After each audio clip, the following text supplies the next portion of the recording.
4 में अनुच्छेद 36 से लेकर अनुच्छेद 51 तक चर्चा किसका है? नीति निर्देशक तत्व का। नीति निर्देशक तत्व है क्या, पहले इसको समझिएगा।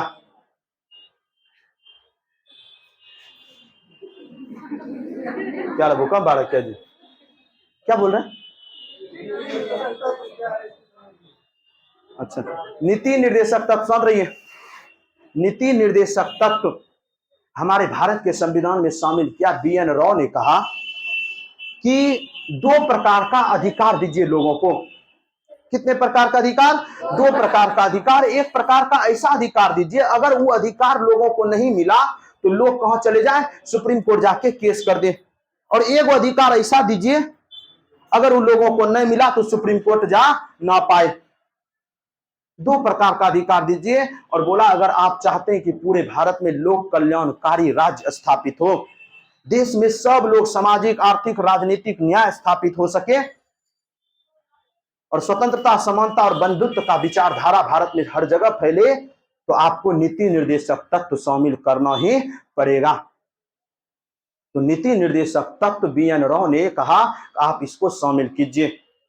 तो भारतीय संविधान के भाग 4 में अनुच्छेद 36 से लेकर अनुच्छेद 51 तक नीति निर्देशक तत्व का चर्चा है। और ये किस देश के संविधान से लिया गया है? आयरलैंड के संविधान से। किस देश के संविधान से? आयरलैंड। मूल अधिकार किस देश के संविधान से? अमेरिका से। मूल अधिकार किससे? अमेरिका से। आयरलैंड के संविधान से लिया गया। और हमारे भारत में अनुच्छेद 36 से 51 तक नीति निर्देशक तत्व है।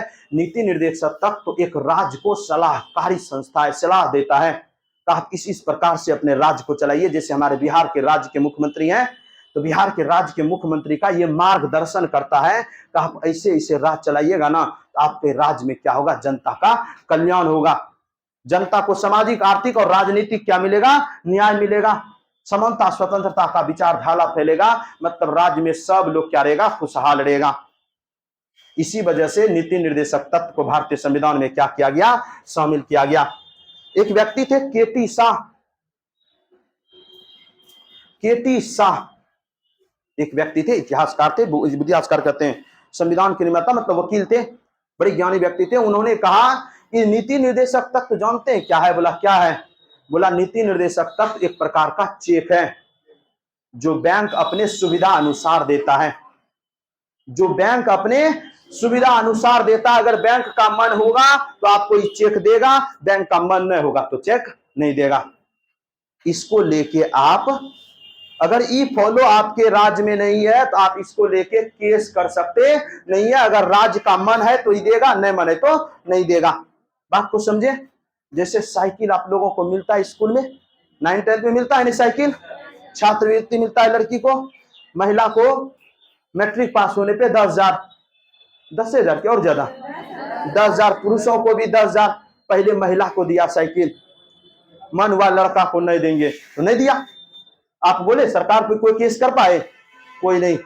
कल मन होगा सरकार का मिड डे मील बंद करो, नहीं देंगे भोजन, नहीं देगा, आप उसको लेके केस कर सकते नहीं है। इससे पहले जो अनुच्छेद 12 से 35 पर आए, अगर उसमें किसी प्रकार का उल्लंघन हो तो सरकार के खिलाफ या कोई भी हो, किसी के भी खिलाफ आप जाके केस कर सकते हैं। लेकिन इसमें अगर कोई भी फॉलो ना हो या हो भी तो आप जाके केस कर सकते नहीं है कि सरकार ने हमको ये चीज नहीं दिया। तो ये सरकार के मन पे, इसीलिए तो KT शाह ने बोला ये एक प्रकार का चेक है जो बैंक अपने सुविधा अनुसार देता है। अगर उसको पैसा है तो दिया, नहीं है तो नहीं दिया। KT शाह ने बोला। एक थे इतिहासकार, भूगोलवेत्ता थे, भूगोलवेत्ता कहते हैं, राजनीतिज्ञ थे, उसका नाम था MC छांगला। उसका क्या नाम था? MC छांगला। वो क्या बोलते हैं कि बोला अगर नीति निर्देशक तत्व को लागू कर दे ना पूरे विश्व में, पूरे भारत में, किसी भी राज्य में, तो राज्य स्वर्ग बन जाएगा। वो राज्य क्या बन जाएगा? स्वर्ग बन जाएगा। ऐसा बात बोला। भीमराव अंबेडकर ने कहा कि अगर मूल अधिकार संविधान की आत्मा है तो नीति निर्देशक तत्व क्या है? दर्शन है। मूल अधिकार अगर आत्मा है तो संविधान का नीति निर्देशक तत्व क्या है?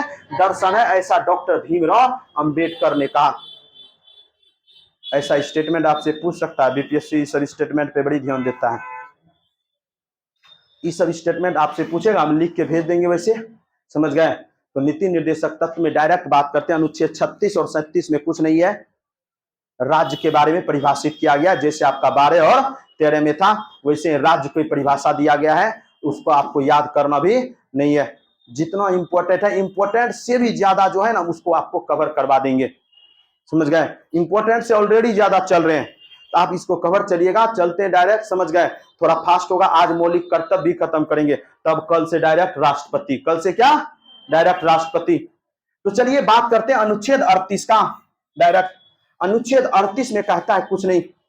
अनुच्छेद 38 कहता है राज्य लोक कल्याण की अभिवृद्धि के लिए, राज्य से ये कहता है राज्य लोक कल्याण की अभिवृद्धि के लिए, मतलब जनता का क्या, उसके ज्यादा से ज्यादा कल्याण हो सके, राज्य लोक कल्याण की अभिवृद्धि के लिए ऐसी सामाजिक व्यवस्था स्थापित करेगा जिससे लोगों को सामाजिक, आर्थिक और राजनीतिक न्याय मिल सके।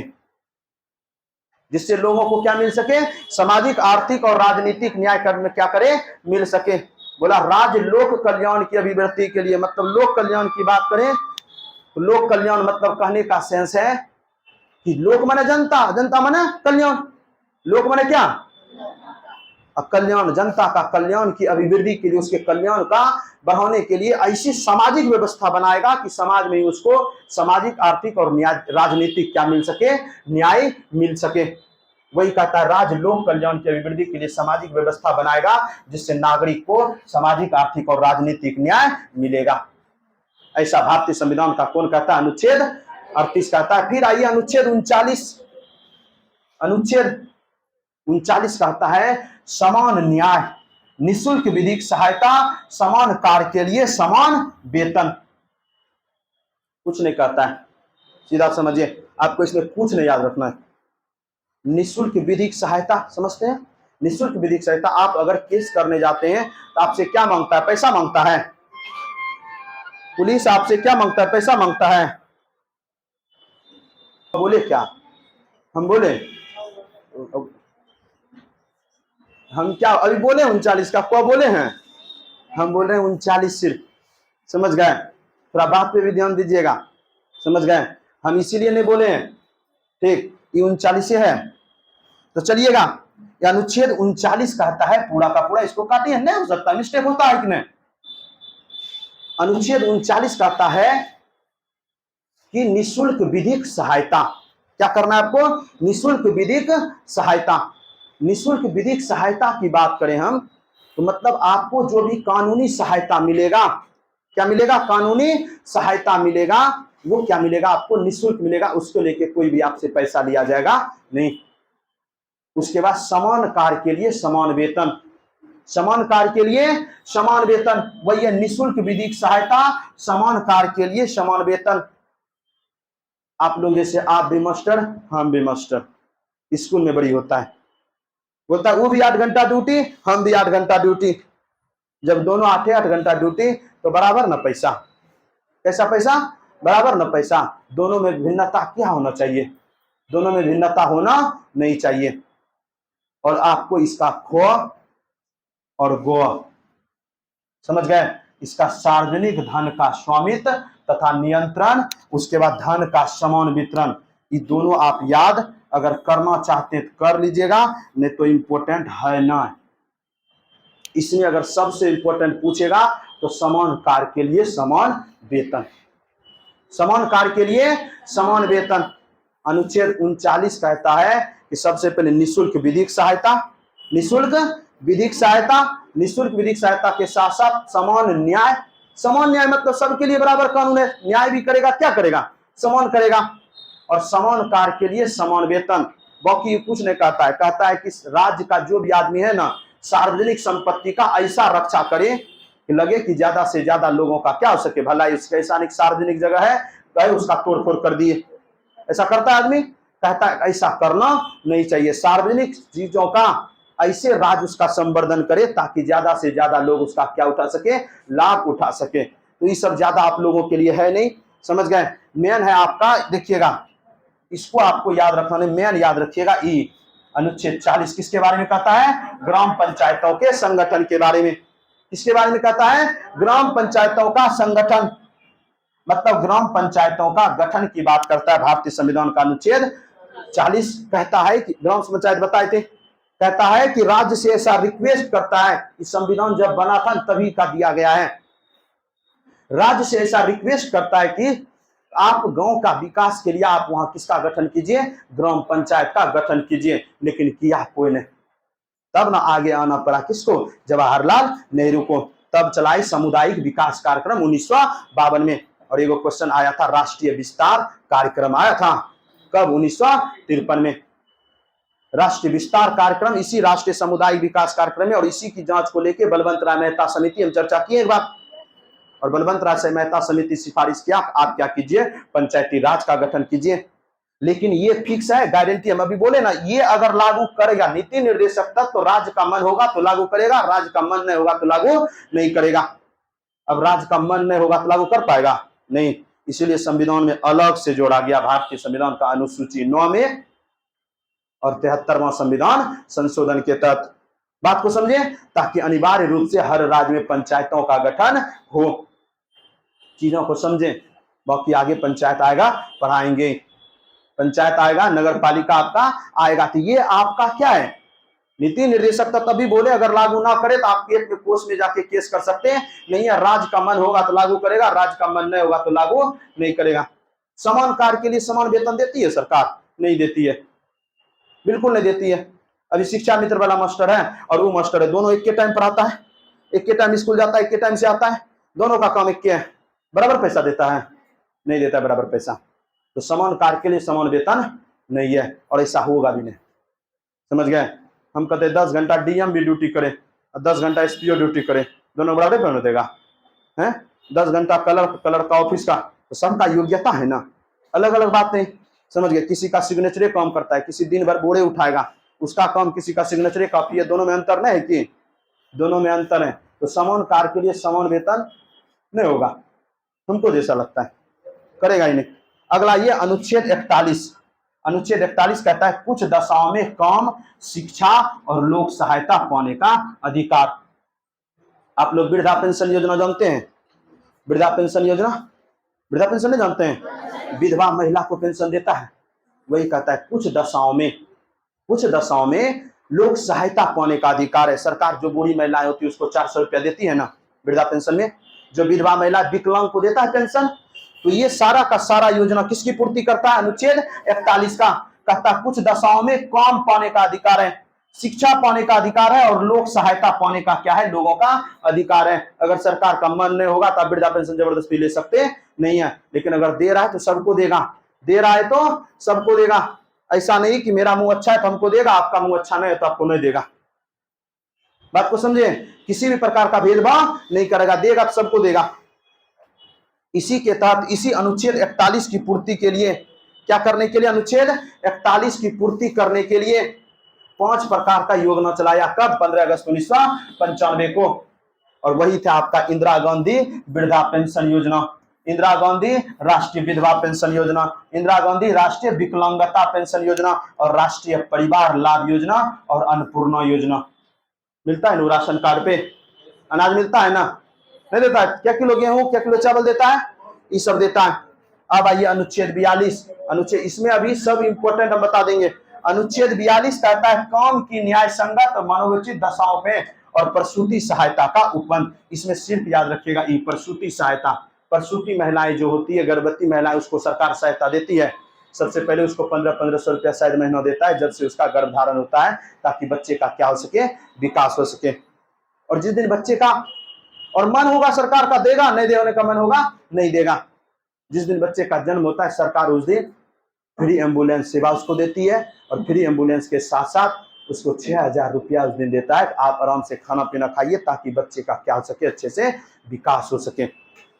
ऐसा शायद बच्चे के जन्म के 6 महीने तक दिया जाता है। कौन सा अनुच्छेद कहता है? अनुच्छेद 42 कहता है। उसके बाद कहता है अनुच्छेद 43 कर्मकारों के लिए निर्वाचन मजदूरी और कुटीर उद्योगों का प्रोत्साहन। कुटीर उद्योग सरकार क्या करेगी? छोटे छोटे उद्योगों का क्या करेगी? प्रोत्साहन देगी सरकार। आप देखिएगा अभी लोन देता है सबको, जैसे मछली पालिएगा ना, आपको 1-1.5 लाख का लोन दे देगा। समझ गए? आप मुर्गी पोल्ट्री फार्म खोलिए, आपको सरकार लोन देगा। छोटा सा उद्योग खोलिए, उद्योग लेके जाइए, सरकार क्या करेगा? आपको लोन देगा। तो सरकार चाह रहा है कि छोटे छोटे उद्योगों का क्या हो? विकास हो देश में। कुटीर उद्योगों का विकास का बात करता है कौन सा अनुच्छेद? अनुच्छेद 43। अब कहता है अनुच्छेद 44 समान नागरिक संहिता। अभी तो ये बड़ी चर्चा में है, इसको भूल से भी नहीं भूलिएगा। प्राण जाए पर वचन न जाए, अनुच्छेद 44 न जाए, बड़ी चर्चा में है। एक समान नागरिक सिविल संहिता, मतलब सभी नागरिकों के लिए समान कानून बनाइए जी। अलग अलग मत बनाइए, बड़ी पेचीदा होता है। सब के लिए क्या बनाइए? एक समान कानून बनाइए। विवाह भी होगा, सबका एक पद्धति के अनुसार विवाह होगा। सब चीज के लिए, सब के लिए क्या बनाइए? एक कानून बनाइए। वही कहता है एक समान सिविल संहिता। अनुच्छेद 44 बिल्कुल याद रखिएगा, भूल से भी भूलिएगा नहीं। बोल दिए। अनुच्छेद 46 कहता है अनुसूचित जातियों, अनुसूचित जनजातियों और अन्य दुर्बल बलों को, अन्य दुर्बल बलों को, अच्छा, अन्य दुर्बल वर्गों के शिक्षा और अर्थ संबंधी, मतलब छोटा जो जात है उसका क्या कीजिए? आप विकास कीजिए। उसको पैसा का सहायता हो, पैसा का सहायता दीजिए। जितने भी छोटे जात हैं आप उसका क्या कीजिए? थोड़ा सा विकास कीजिए। जैसे देखिए क्या होता है, SC ST के लिए अलग थाना है, महिला के लिए अलग थाना है, नहीं है? उसके लिए अलग थाना है, उसको स्पेशल पैसा देता है अलग से। छात्रवृत्ति सब मिलेगा ना, उसके लिए ज्यादा पैसा मिलता है। जो छोटे कास्ट हैं उसको शिक्षा के प्रोत्साहन के लिए, मतलब कहता है जितने भी छोटे कास्ट के लोग हैं, अनुसूचित जाति, अनुसूचित जनजाति है, उसका स्पेशल विकास करने के लिए आप क्या कीजिए? विकास कीजिए। इस समय पूछेगा, आइए आगे। अनुच्छेद 3 पोषाहार स्तर, जीवन स्तर को ऊंचा करने के लिए लोक स्वास्थ्य का सुधार करने का राज्य का क्या है? कर्तव्य है। मतलब पोषाहार स्तर, भोजन अच्छा हो सके, उसके बाद स्वास्थ्य अच्छा हो सके, तो सरकारी हॉस्पिटल है, लोगों का स्वास्थ्य अच्छा हो सके, इस वजह से आप क्या कीजिए? सरकारी अस्पताल का क्या कीजिए? स्थापना कीजिए। ये सारा का सारा बात कहता है अनुच्छेद 47। अनुच्छेद 48 कहता है कृषि एवं पशुपालन का संगठन, कृषि एवं पशुपालन का संगठन, ये दोनों याद रखिएगा। और अनुच्छेद 48 कहता है पर्यावरण का संरक्षण और संवर्धन, वन एवं वन्य जीवों की क्या करें? आप रक्षा करें। राज्य को कहता है कि आप कृषि और पशुपालन को क्या दीजिए? बढ़ावा दीजिए। और कहता है पर्यावरण का संरक्षण कीजिए, पर्यावरण वृक्ष पौधा सब चीज क्या कीजिए? आप लगाइए। ऐसा राज्य से रिक्वेस्ट करता है हमारे भारत का संविधान। अनुच्छेद कौन सा? अनुच्छेद 48 और अनुच्छेद 48 का अनुच्छेद 49 कहता है राष्ट्रीय महत्व के स्मारकों, स्थानों और वस्तुओं का क्या कीजिए? आप संरक्षण कीजिए। राष्ट्र महत्व, जैसे आप राष्ट्रीय महत्व के स्मारक सब, जैसे महात्मा गांधी सबका राजघाट है, समझ गए? लाल किला है, ताजमहल है, बहुत सारा जो सरकारी है, उस सब चीज का आप क्या कीजिए? संरक्षण कीजिए। अनुच्छेद 50 कहता है कार्यपालिका एवं न्यायपालिका का पृथककरण। और अनुच्छेद 51 कहता है अंतरराष्ट्रीय शांति और सुरक्षा की क्या करेगा? अभिवृद्धि करेगा। कार्यपालिका और न्यायपालिका दोनों अलग अलग होगा। और कार्यपालिका समझाए, न्यायपालिका भी समझाए, नहीं समझाए? न्यायपालिका का कार्यपालिका पे हस्तक्षेप नहीं होगा, कार्यपालिका का न्यायपालिका पे किसी प्रकार का हस्तक्षेप नहीं होगा। ऐसा अनुच्छेद कौन कहता है? अनुच्छेद 50 कहता है। और अनुच्छेद 51 कहता है कि अंतरराष्ट्रीय शांति व्यवस्था स्थापित करने के लिए आप प्रयास कीजिए। किसी आप वैसा कोई काम कीजिए, जैसे बिहार का बॉर्डर लगता है नेपाल से, आपको ऐसा कारनामा मत कर दीजिए कि बिहार का नेपाल से क्या हो जाए? युद्ध हो जाए। आप अगर युद्ध कीजिएगा तो देश का युद्ध होगा। जैसे पंजाब का बॉर्डर लगता है ना, किससे? पाकिस्तान से। तो पंजाब वैसा कोई कारनामा कर देगा तो हो जाएगा युद्ध, होगा कि नहीं? वही कहता है आप अंतरराष्ट्रीय शांति व्यवस्था की अभिवृद्धि के लिए अच्छा कार्य कीजिएगा, मतलब विश्व में अंतरराष्ट्रीय शांति व्यवस्था बनाए रखिएगा। भारतीय संविधान का अनुच्छेद कौन कौन कहता है? अनुच्छेद 51। तो सबसे पहले आपको हम लिखवा देते हैं, इसमें बता देते हैं कौन याद रखिएगा। एगो आप याद रखिएगा अनुच्छेद 38 रखिएगा, एगो अनुच्छेद 38। अनुच्छेद 38 के बाद अनुच्छेद 39 रखिएगा, ये समान कार्य के लिए समान वेतन। अगला डायरेक्ट आप याद रखिएगा अनुच्छेद 40, समझ गए? और अनुच्छेद 41, हाँ इसी को भेज देंगे पीडीएफ बना के, समझ गए? उसके बाद ई याद कर लीजिएगा, अगला ये बोलेगा, समझ गए?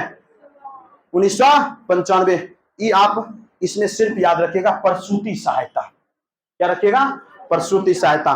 फिर आप इसको छोड़ दीजिएगा एक समान, हाँ ई भूलिएगा नहीं, 44 भूल से भी नहीं बोलना है, 46 नहीं याद रखिएगा, 46 के बाद आप आइए 48 याद रखिएगा, उसको छोड़ दीजिए, 48 याद रखिएगा, 48 का क, उसके बाद 50 और 51, 49 नहीं हो याद रखिएगा चलेगा। इसको याद रख लीजिए, अनुच्छेद 38, अनुच्छेद 39, अनुच्छेद 39 के बाद अनुच्छेद 40, 40 के बाद 41, 41 के बाद डायरेक्ट कौन सा बोले, 44, 44, 46 बोले, 42 में क्या है जस्ट बोले 42, हाँ सिर्फ और सिर्फ प्रसूति सहायता वाला, 42 के बाद डायरेक्ट 44, और 44 के बाद याद रखिएगा 48, 48 का क, और 49 नहीं 50 और 51, 50 और 51, इतना आप याद रखिएगा, समझ गए? तब आपका क्या हो जाएगा, पूरा का पूरा मामला कंप्लीट हो जाएगा। अब आइए, भारतीय संविधान में आपको अधिकार तो दिया, तो आपका भी तो कुछ कर्तव्य बनता है कि देश के लिए क्या करें, कुछ ना कुछ करें, देश के लिए कुछ ना कुछ करें, आपका कर्तव्य बनता है कि नहीं? तो भारतीय संविधान में 11 मूल कर्तव्य, कितने मूल कर्तव्य, 11 मूल कर्तव्य 42वें संविधान संशोधन 1976 के द्वारा क्या किया गया, जोड़ा गया। कितने मूल कर्तव्य, 11 मूल कर्तव्य, मतलब आपका कुछ ना कुछ कर्तव्य तो बनता है देश के लिए। अब तो राज्य का बात कर रही है, देश का बात कर रही है, आपको अधिकार दिया, आपको सब कुछ दिया, पैसा दिया, वृद्धा पेंशन दिया, ये पेंशन दिया, हॉस्पिटल बना दिया, वृक्ष लगवा दिया, अंतरराष्ट्रीय शांति व्यवस्था स्थापित कर दिया, तो आपका देश के लिए कुछ करने की बात नहीं होता है। तो मूल संविधान में आपका मूल कर्तव्य, मौलिक कर्तव्य का चर्चा नहीं था, मूल संविधान में इसका चर्चा नहीं था, इसीलिए भारतीय संविधान के भाग 4 के क बनाए गए, भाग 4 का कौन, को, और अनुच्छेद 51 का क, 42वें संविधान संशोधन 1976 ईस्वी को सरदार स्वर्ण सिंह समिति के सिफारिश पर, सरदार स्वर्ण सिंह समिति के सिफारिश पे, इसी समिति ने सिफारिश किया था कि आप मूल कर्तव्य को क्या कीजिए, जोड़िए। जैसे बहुत आदमी क्या करता था, तिरंगा झंडा सबका अपमान कर देता था, बोला नहीं इसको मूल कर्तव्य में दीजिए, अपने देश का राष्ट्रगान है, राष्ट्रगान का अपमान कर सकते नहीं है। तो जिस समय में संविधान बना था, यानी 1976 में मात्र कितने जोड़े गए थे, मात्र इसमें जोड़े गए थे 10 मौलिक कर्तव्य। कितने मौलिक कर्तव्य थे, 10। संविधान जब बना था नहीं 1976 में, लेकिन एक मौलिक कर्तव्य अंतिम में जोड़ा गया। एक मौलिक कर्तव्य कब जोड़ा गया, सबसे अंतिम में जोड़ा गया 46वां संविधान संशोधन करके। कौन सा 26वां संशोधन, 46वां, और 46वां संविधान संशोधन कब, 2002 में। 11वां मूल कर्तव्य, तो वर्तमान समय में कितने मूल कर्तव्य हैं, 11 वो चीज आपको फॉलो करना है देश के लिए। देश आपको इतना इतना चीज दिया, अनुच्छेद 32 से लेकर 12 से लेकर अनुच्छेद 51 तक देश ही आपको दिया, तो आप एक अनुच्छेद देश के लिए कीजिएगा, वो भी अनुच्छेद 51 का क, और भाग 4 का क। क्या क्या है पढ़ लीजिए, कुछ नहीं है इसमें, आपसे नहीं पूछेगा। जैसे राष्ट्रगान, राष्ट्रध्वज का क्या करिए, आप आदर करिए, जितना भी सार्वजनिक संपत्ति है उसको बना के रखिए, समझ गए। जितने भी देश में वैज्ञानिक अनुसंधान हो रहा है, जैसे अभी चंद्रयान उड़ा, समझे, उसमें आप क्या कीजिए, सहायता कीजिए, वैज्ञानिकों का क्या कीजिए, हेल्प कीजिए, यही सब है। बाकी इसको कुछ ही को याद नहीं रखना है, एक वो याद रखिएगा 11वां। कौन याद रखिएगा, एक वो याद रखिएगा 11वां, इसको नहीं भूलिएगा। बाकी आपको दिख जाएगा मौलिक कर्तव्य है, बाकी आपको दिख जाएगा, कुछ नहीं, एक बार पढ़िएगा। देखिए, प्रत्येक नागरिक का यह कर्तव्य होगा संविधान का पालन करे, संविधान का उल्लंघन करे, संविधान का पालन करे, उसके आदर्श संस्थाओं से राष्ट्रध्वज और राष्ट्रगान का क्या करे, आदर करें। कहता है स्वतंत्रता के लिए हमारे राष्ट्रीय आंदोलन को प्रेरित करने वाले उच्च आदर्शों को हृदय में संजोए रखें और उसका क्या करें, पालन करें। भारत की संप्रभुता, एकता और अखंडता की क्या करें, आप रक्षा करें। बस देश की क्या करें, रक्षा करें। भारत के सभी लोगों में समरसता और समान भातृत्व की भावनाओं का क्या करें, निर्माण करें। इन्हें कि किसी से लड़ गए, देश के लोगों में क्या रही है, बने रही। जैसे मराठी सब मारता है बिहारी लोग को, कहता है बिहारी है, इसको मार के भगा बोलता है ना, ऐसा आप करना नहीं है, ये कहता है, नहीं फॉलो करता, अलग बातें, यही सब बातें हैं और कुछ नहीं है।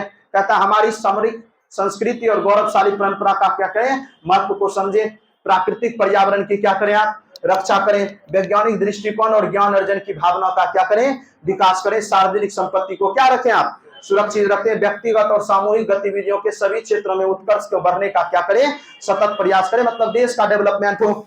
और सबसे अंतिम आप याद रखिएगा 86वां, ये 11वां का कि बाद में जोड़ा गया है 2002 में, माता पिता या संरक्षक द्वारा 6 से 14 वर्ष के बच्चे तो प्राथमिक शिक्षा का क्या करे, प्रदान करे। हर व्यक्ति का यह कर्तव्य बनता है कि माता पिता के द्वारा या जो भी उस बच्चे का संरक्षक है, जिसके हैंडल में वो बच्चा है, उस बच्चे को कम से कम प्राथमिक शिक्षा आप दिलवाइए, ये आपका कर्तव्य बनता है। इसको बाद में जोड़ा गया, पहले 10 गो था, 11वां जोड़ा गया। ये कब जोड़ा गया, 2002 में। कौन संविधान संशोधन करके, 86वां संविधान संशोधन करके आपका ये सारा का सारा खत्म हो गया।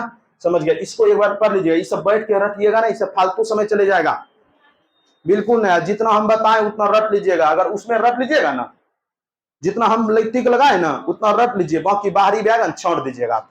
चलो तुम तो नहीं हुआ, हटो, आप इसको याद रखिएगा। बाकी बात करते हैं अगला आता है आपका, अब आएगा इसके बारे में, संघ के बारे में। इसी में पढ़ेंगे राष्ट्रपति, तो लंबा चैप्टर है, राष्ट्रपति पढ़ेंगे, प्रधानमंत्री पढ़ेंगे, उपराष्ट्रपति पढ़ेंगे, उसके मंत्री परिषद पढ़ेंगे, लोकसभा पढ़ेंगे, राज्यसभा पढ़ेंगे, इसी में पढ़ेंगे सर्वोच्च न्यायालय, इसी में पढ़ेंगे हम लोग क्या, सारा का सारा न्यायालय जितना भी है सारा का सारा पढ़ेंगे। इसमें जी ओथी वाला है